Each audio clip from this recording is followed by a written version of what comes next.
Totally. Lovely, lovely. So our agenda today, obviously we've just done a little bit of housekeeping. That's absolutely fine.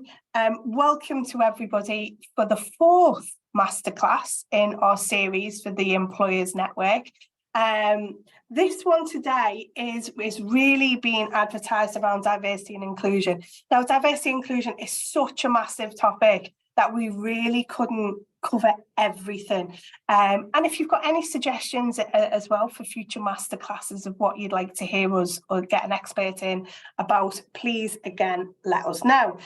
Today, we are going to be focusing on working more inclusively with schools, do a little bit of myth busting, a little bit of education really about neurodiversity and the difference between our schools in the Liverpool City region. We've got an amazing expert to talk to us today. No pressure, Claire. And she's going to go through some slides to give us some background with some real nice learning outcomes. Following Claire's presentation, as I say, we're going to do a little bit of breakout, so do be prepared to get involved a little bit later on, and then we're going to feed back to the group and we're going to have next steps. In my experience, these sessions have absolutely flown, and I must admit, I can't wait to hear from Claire. I have seen her slides. Again, sorry for picking you up so much, Claire, no pressure. Exciting and kind of scary topic as well. I think sometimes we kind of swerve away from working with schools that we might not think we know or we're qualified to work with. So hopefully there'll be some learning outcomes that we can take away today from working more inclusively with different schools. So without further ado, I am going to introduce our lovely Claire Caddick, who's the operational hub lead at the Careers Hub. As I say, the Employers Network has been a real collaboration between our Careers Hub in the Liverpool City region and us at All About Futures and All About STEM. So without further ado, over to you, Claire. Great, thanks. Good morning, everyone. So that was a very nice introduction there. Really, really big me up. So going to try my hardest not to bomb. So I'm Claire Caddick. I'm the operational hub lead at the LCR Careers Hub. There are 2 of us, and I lead mostly on our inclusion community practice. So what that means is I kind of mould strategy for our schools that aren't described as mainstream. So our SEND provisions, our alternative educations, and some of the independent specialist schools that we support. Because as the Careers and Enterprise Company, the LCR Hub, All About STEM, we believe that every single young person needs encouragement and opportunities to achieve their next best step. So I've always kind of worked in this field. A lot of my work has been around working in alternative education providers. I've also worked in homelessness with young people, and more recently, I was an international project manager in India. So I was there for 18 months, nearly 2 years, helping to get slum community young people into employment. I then found myself, when I came back, delivering traineeships, but then also teaching at one of the largest SEND schools in Liverpool. So really passionate about this subject and hoping to share some knowledge and experience with you guys today. So our lesson objectives, really, really clear. So the first one, to learn about the LCR Hub support and how we support special schools. So we'll do this by explaining the different types of institutions and how we support them. So the second, to gain an understanding of opportunities with employers and how an inspirational career programme can change the outcomes for SEND students and also as well their families. So we'll show you the impact that encounters with employers can have on these families and young people. And the third one is to look at ways in which you can support and work with SEND schools. So we'll mention some ways that you can support the work that we do, and hopefully we're extending our arms out to support you guys as well to be able to deliver that work. It's also really important for me to mention that we work collaboratively with our different local authorities that we've got and the SEND teams there. And where we can, we hopefully help them as they help us with data and information as well. It's a collaborative approach across the city. So this is our hub data screen. The Careers and Enterprise Company are our national partner, and we are the local hub, of which I think there's 52 around the country now. So we have got 32 SEND schools that we support, and we've got 6 APs. This number is going to increase in September, so we're going to be supporting more as we bring in a few more that have now been eligible to join the hub. SEND institutions currently make up 27% of our portfolio, so quite a measurable amount. And we have enterprise coordinators designated to support our SEND institutions.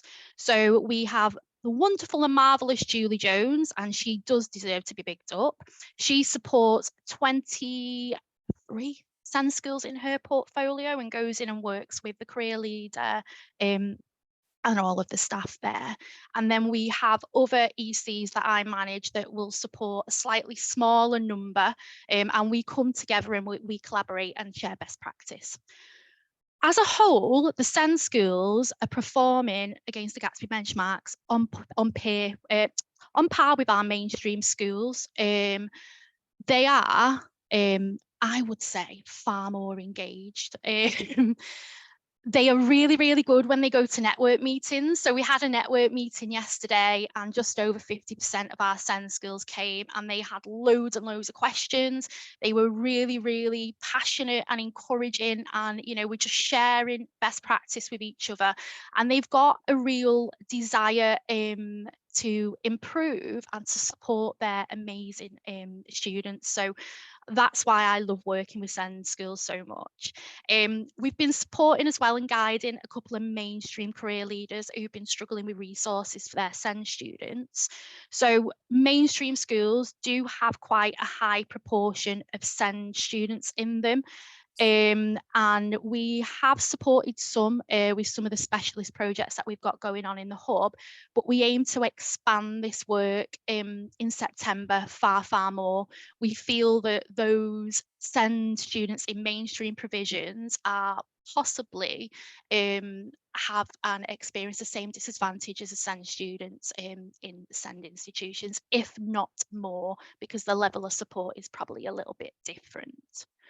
So you have heard me talking about alternative education, or you might have heard me saying AP, SEND schools and independent specialists. So I'm just very, very briefly, for those of you who aren't familiar, I'm going to go into these 3 different types of institutions that we have.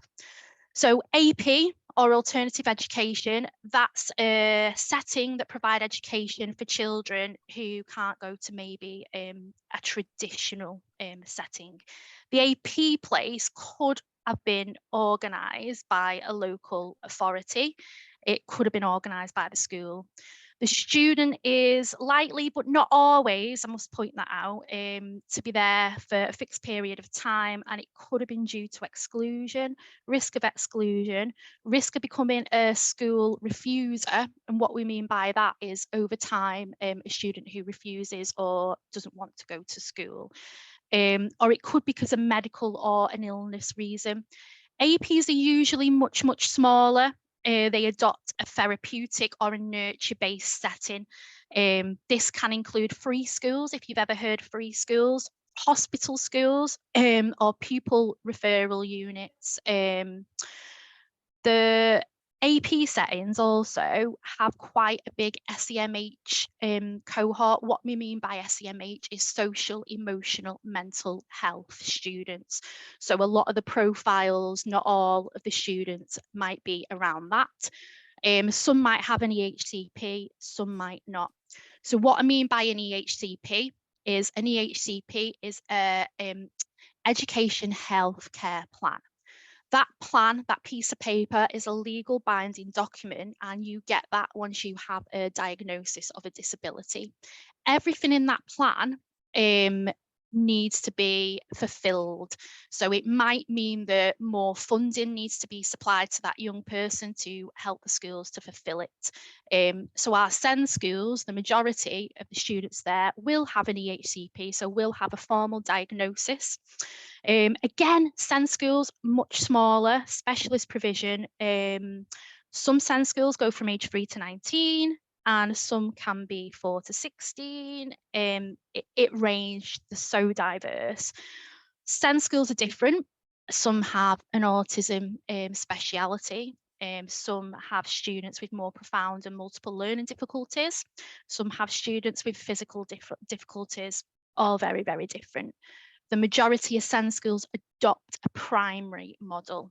What I mean by a primary model is that a lot of them will, their day-to-day routine will look like what it does in primary school. So the young people stay in the same class, much smaller classes, often with the same teacher all day. There's not much moving around to different subjects. This, to be honest, make them really great to work with, because it means as an employer, you've got loads of flexibility. You know, if you wanted to go in and speak to them about a project, that teacher can then work on that project for a term, 2 terms independently, because the same students are stayed in the same class and there's more intensity in delivery. Independent specialist. So we have just been able to start supporting these a bit more formally, which is fantastic. So they're usually non-state maintained schools. They could be owned or run by a charity or a third sector provider, could be within the health and social care, for example, or an independent specialist. These are becoming more popular as the state maintained schools in the middle, the SEND schools, are really, really oversubscribed. There's so many more young people coming in with diagnoses, and there's only so much space that you can put, you can house within that school, because the classroom's obviously a lot more smaller in terms of cohort. What is important to mention as well, and really interesting, is that a lot of the SEND schools have a really high proportion of boys within that provision. There can often be no girls within a class. That's usually within ASD, and the reasons for this can be is that girls don't get a diagnosis, or don't get the EHCP, because they're very good at masking. They are often good with friendships and keeping friendships, so that again masks the issues that they might have with social interaction. Often academic ability can kind of mask the other abilities, such as social interaction, social imagination. Also, a lot with ASD students, we see intense interest, or what we call extreme interest. So with boys, what this usually looks like is they're really, really interested in trains, planes, automobiles. I've known students to be really interested in washing machines, wrestling, all lovely and wonderful different types of things. Girls, however, usually their extreme interests are around boy bands, animals, a TV program, and that is quite typical with neurotypical young people as well. So that doesn't often get picked up by the teacher. So I just wanted to mention that, because I thought it was really interesting. And if you ever go into a SEND school, you'll kind of say, oh, there's a lot of boys here. So supporting SEND schools, what is the challenge? Is quite challenging. So currently 5.1% of young people with disabilities are employed. Really, really low, and we mean young people between the age of 16 and 24. You might know a local superstar we've got, Harry, who is at Sandfield Park School. He has created his own company called 5% and Rising. And what he's doing is he's encouraging employers and working with employers for them to offer opportunities to send young people. He's been on the BBC and he's been on Sky News, and he's a really inspiring young man. And if any of you wanted to work with Harry or wanted him to come in and see your colleagues and maybe do a talk, that is perhaps something that we can arrange. So schools struggle with employer engagement. As we know, schools are always pressed for time, and SEND schools, specifically as well, their curriculum is usually split up into delivering usual subjects like English, math, science, and then delivering subjects that are associated to developing independence. And then the third stream of their curriculum day-to-day routine would be the more specialist therapeutic support as well. All around that, as well as usual meetings that teachers have got to go to, they have got EHCP meetings, they've got review meetings, they're just really, really busy. So they struggle with engaging with employers.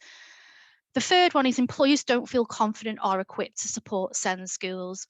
I know that from the amount of employers that I speak to. It's the same as well for some education providers, unfortunately, the post-16 ones. They admit that they can't meet need, and they often shy away from saying yes as they feel that their environment isn't appropriate or that they haven't got enough time to offer support.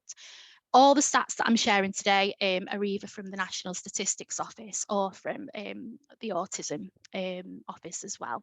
So 60% of employers worry about getting support wrong for autistic employees, and 60% also say they don't know where to go for advice. This is worrying because the government is doing this big campaign and trying to close that disability employment gap. But what they're not doing is offering support to employers to be able to do that, to make you more confident. So hopefully, and we'll go into this later on, this is where maybe, we can help. Okay, just change this slide. Everybody still with me? Brilliant. This is going to be the grimmest slide that I'm going to present, I promise you. It gets a lot better later on. So I wanted to share this to show you what it looks as being a SEND young adult, like what the future can look like. So autistic people specifically as well remain the most likely group of people to commit suicide or experience suicidality. The disability employment gap, which I've just referred to, is huge. So 46% of disabled people are in work, and that's compared to 80% of people who aren't disabled. So it's almost double. The autism employment gap, however, is even bigger than that.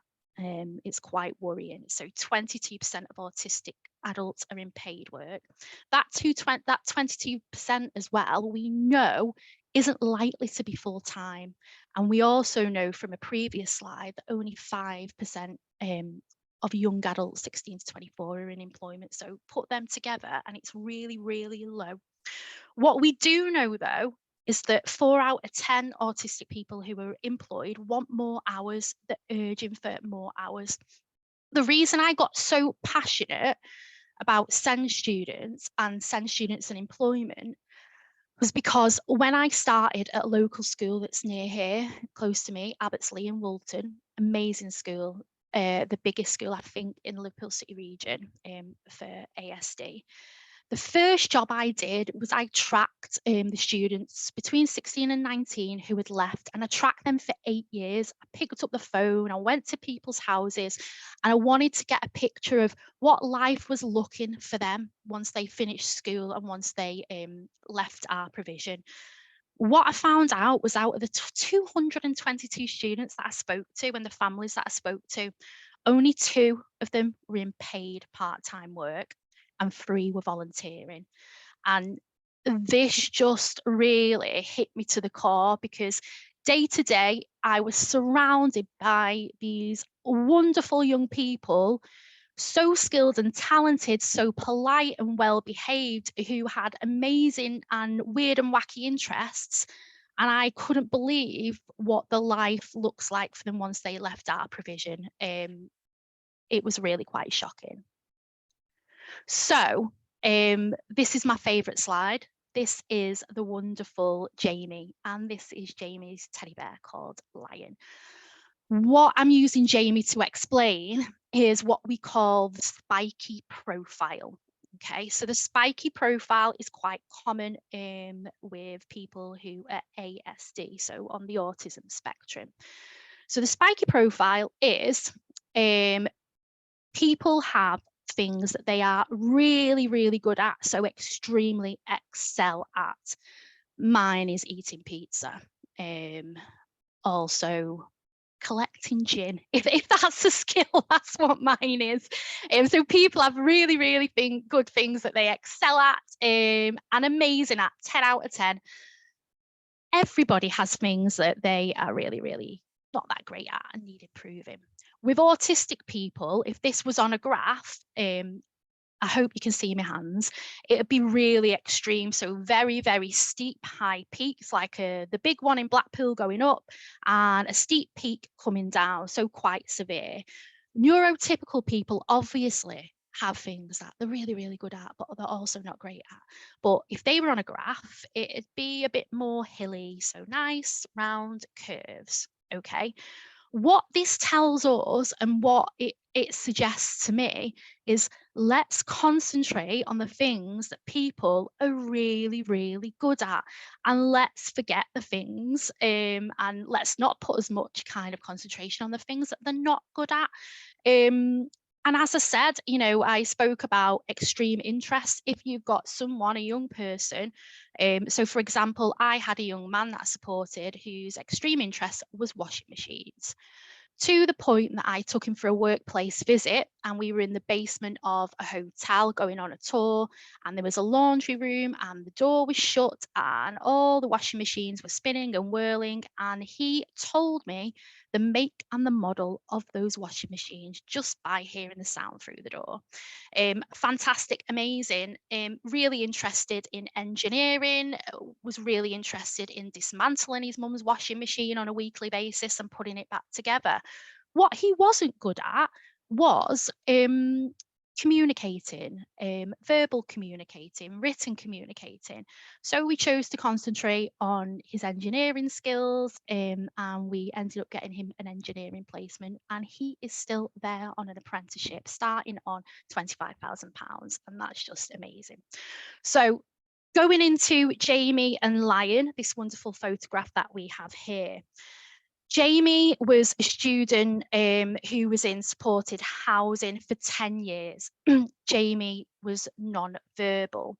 He had support assistants, and because Jamie didn't speak and communicate with them, over time, these support assistants just presumed that Jamie couldn't speak. Actually, Jamie could speak, he just didn't want to. What that meant was that everything kind of got quite incorrectly dumbed down because they presumed that Jamie's ability was very, very limited.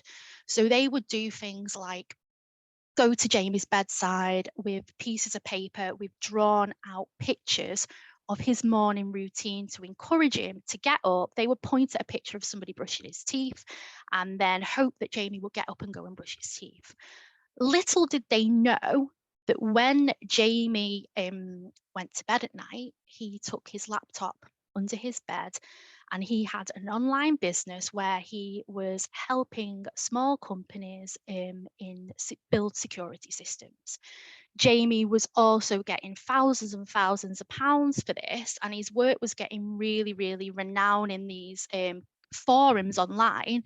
That Google approached him. I think it was Google or Apple. Google approached him thinking that they were offering a job to somebody who was in the 30s and 40s and didn't know that he was a 14-year-old autistic non-verbal child.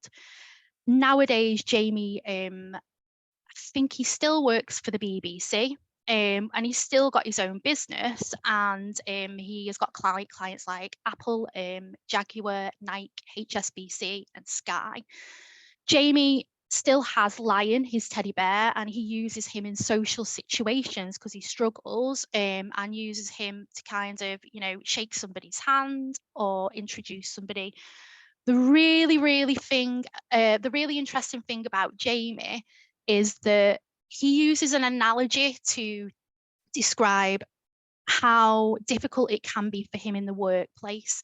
So he uses it as there are 10 spoons. So Jamie gets up in the morning and he has 10 spoons, you know, let's say 10 forks, 10 knives, whatever. For him to, when he gets into work, him signing in, shaking hands, getting to his desk, that social interact and use up 3 spoons of energy. For us, neurotypical people, it might use up half or 1. So that's how Jamie explains what it's like to being in the workplace and how he would rather use them spoons to focus on the things that he is really, really good at and excels at and is world renowned for in his role. Okay, just changing slides. Everybody still with me? Yep. Okay, so we know that Sen young people are a great asset to the workplace. And I really, really love this slide, by the way, but I did just notice, and I just want this as a little bit of an aside, that jigsaw piece. I never noticed when I put this PowerPoint together, the jigsaw piece. Okay, sometimes you can see a jigsaw piece or a rainbow used as a logo or a symbol around ASD. What I don't like about the jigsaw piece is that it's like saying that somebody needs to be worked out, that we need to work somebody out, that there's a piece missing from the jigsaw. Okay, so I apologize that that's in there. I didn't even notice. It's probably better to use a rainbow because that better describes the magnificent spectrum. Okay, so that was just an aside.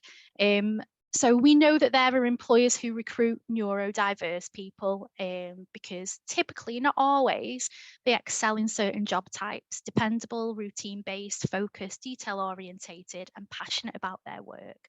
So there are employers out there who have programs where they actively go and recruit neurodiverse people. So Google again and Apple, a lot of American ones. A lot of autistic people have outstanding technical, again, some, not all, I don't want to generalize, and or math skills, and they can often find unique solutions to problems where many neurotypical people can fail. Okay, so my question to you guys, to me, to everybody as a network, I've got 2 questions actually that I want us to think about. Question 1, as an employer, are you inclusive and fair in terms of the schools and colleges you are supporting? So have a think about that. All the schools that you support, are you inclusive and fair? Is the representation of SEND students in there? Is the representation of physically disabled students in there? What does that look like? Question number 2, are your recruitment practices inclusive and accessible? And do you desire to attract diverse talent? Okay. So if you have answered no to both of those questions, what my call to action might be today is for you to assess why it might be a no. Okay. So why are we saying no, or why are we saying no for just now? Okay. Next slide is somebody who I want to introduce you to. So we'll play the video and then I'll tell you a bit more about Izzy.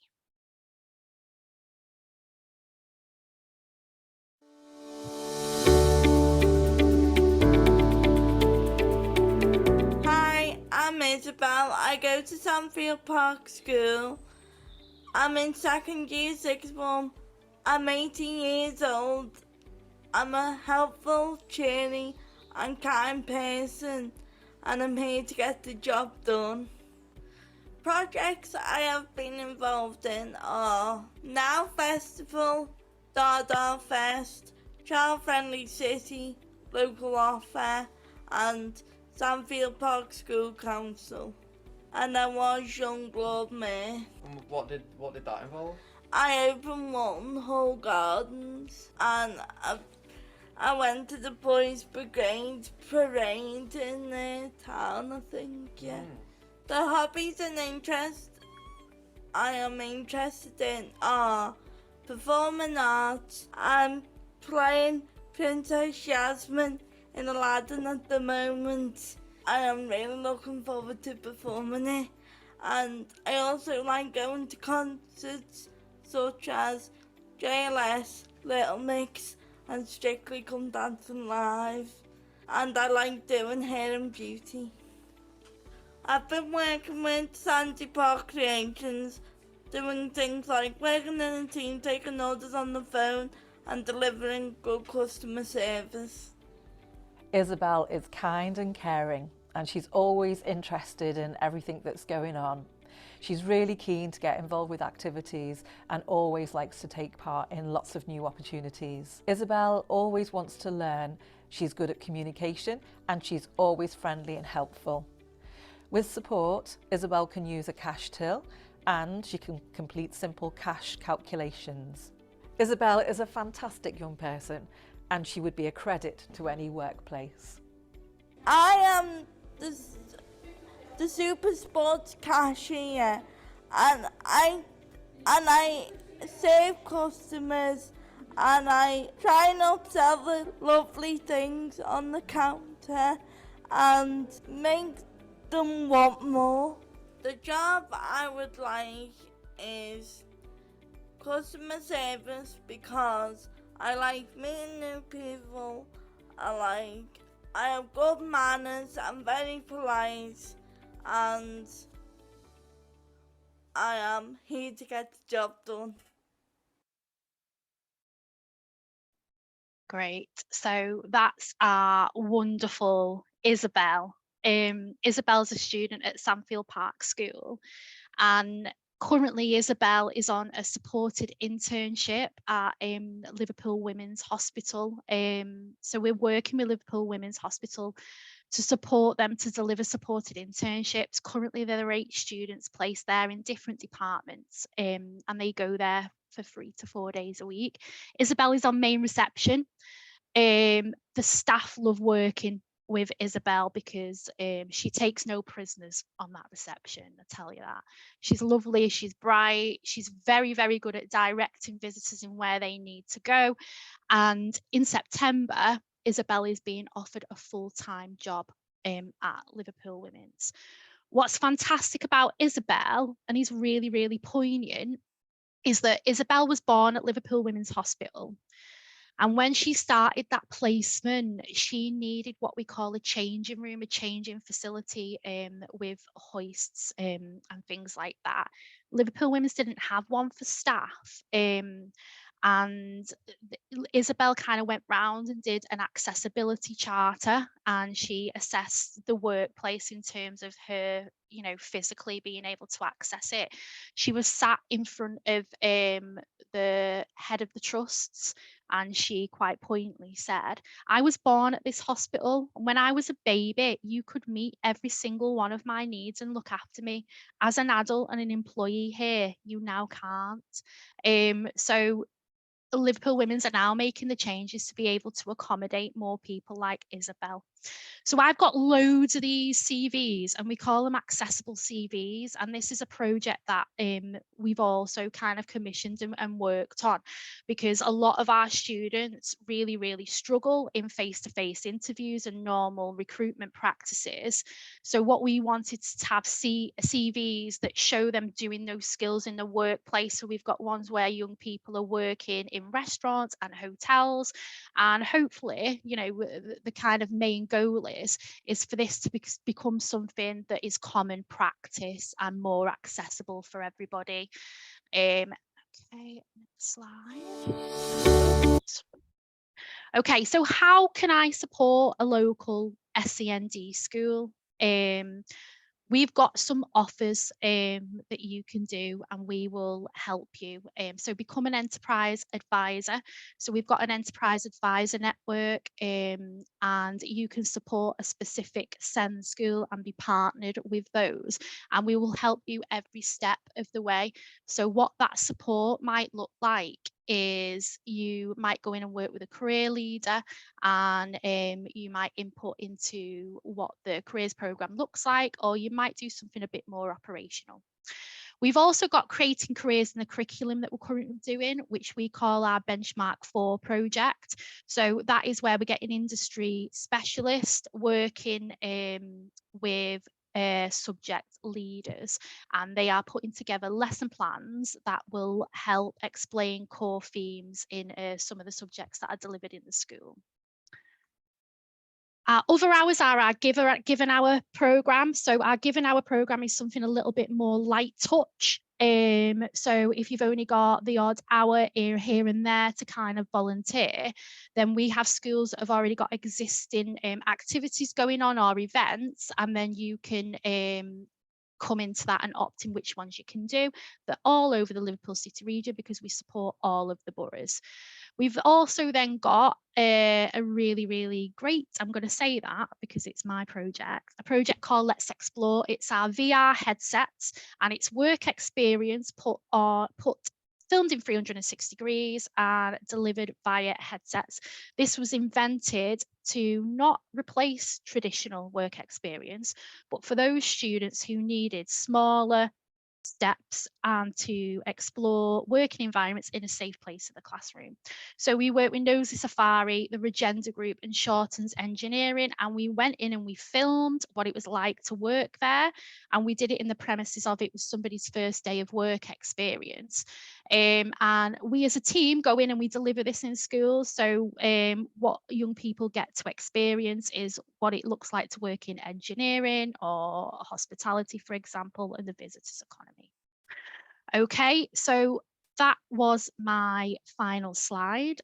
And Michelle, are we going to go into breakouts, or are we going to stay in the same room? Yeah, I think we've got enough. Let's split into two. And let's see if I'll take a few people and you can take a few people as well. So we should be zooming off into our rooms. You will be asked to join your room if you can go in.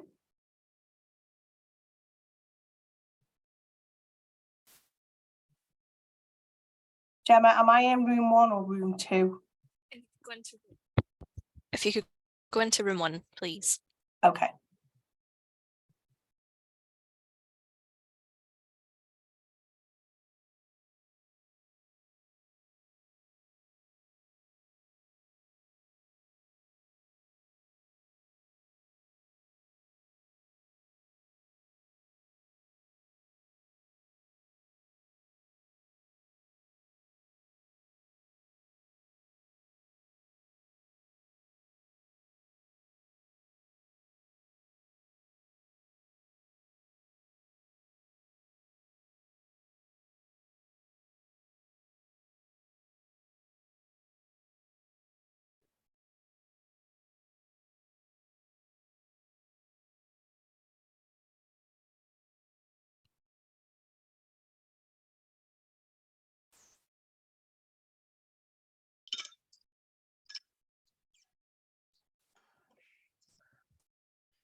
Brilliant. We're all flying back into the main room. Brilliant. I knew this had happened on this session. We have run over ever so slightly. I don't know whether is Claire back in the room. Yeah, I'm here. Yeah. Hi, Claire. I will whistle stop through some of the things that we said and then I'll hand over to you. Okay. Brilliant. Actively supporting SEND students, I think some people are, some people aren't. I think it was highlighted that there's definitely a willingness, but we know what we know. Even like this session has highlighted around accessible CVs, and it's good to know that there are the right people out there that can place these the kind of skills gap. One of our employees said, we do want to engage, but we want to do it right and we want to do it well. And I think that's really important. But again, that kind of like piggybacked onto the, there's an awful lot of problems that problems, issues, steps that we need to fix. We can't fix everything all at once. It's not going to get fixed overnight. And again, bringing neurodiverse people into your organisation requires support and training for your managers and for your culture within the organisation as well. But I think one of the things that I think the more types of sessions and the more awareness that we do around these things, I think will definitely support our employers going forward. That idea of the network, that we've got this one-stop shop, that the information, at least you've got the right person to go to. Claire, your room. Yeah, so very, very similar. And I think to go into the importance of, you know, people saying, let's do it right, let's do it well, let's have a strategy. And it's also what I hoped from this session that I would highlight was the light touches that you can do to get involved with schools and colleges, and then lead into the more intense things like supported internships. Every single one of them, there are people who can support you with that, whether it's us, local authorities, other professionals will support you every step of the way. But yes, you are right, having a strategy in place, looking at reasonable adjustments, looking at what the culture looks like, you know, having a strategy to create what we call neuro harmony, all that takes time. But if you are interested in looking at that, that is something that we can help you with. Okay, so I hope I'll put you back to Michelle before I start closing the meeting. You're on mute, Michelle. It got to the very, very end, 4 minutes ago, and I was on mute. We've done our feedback, so just wanted to clarify on the next slide that what we were trying to do today around the objectives, and I just want to thank Claire again. Done such a great job of framing what we're doing, because there was some really sad stats on one of them slides, but important to highlight. But the flip side of that is we've got some really good best practice. We've got some amazing young people in our area, and we can help support you supporting them. So I hope you have learned a little bit about how the Liverpool City Region Careers Hub supports special schools. And if you need help and support going into special schools or further training, again, let us know. I hope you've gained an understanding how the opportunities with employees, you know, we can create inspirational career programs, and it can absolutely change the outcomes, change the lives of our young people in our area. And I hope this has prompted you to think, right, what ways can we support and work with our local SEND schools? And again, just want to echo what Claire said there. Every little intervention, every little thing does make a difference. My final couple of minutes, I just wanted to wrap up and say what our next steps are. We will be sending out a follow-up email next week to everybody, just to make sure that everybody's got the recording. I am going to send out probably at the end of the month a link to every single session that we've done. So if you've joined the network a little bit later on, you can go back, look at the other masterclasses, circulate within your organisation, or even have a little look at the quarterly meetings, what we've been chatting about there. Our next quarterly is on the 24th of May.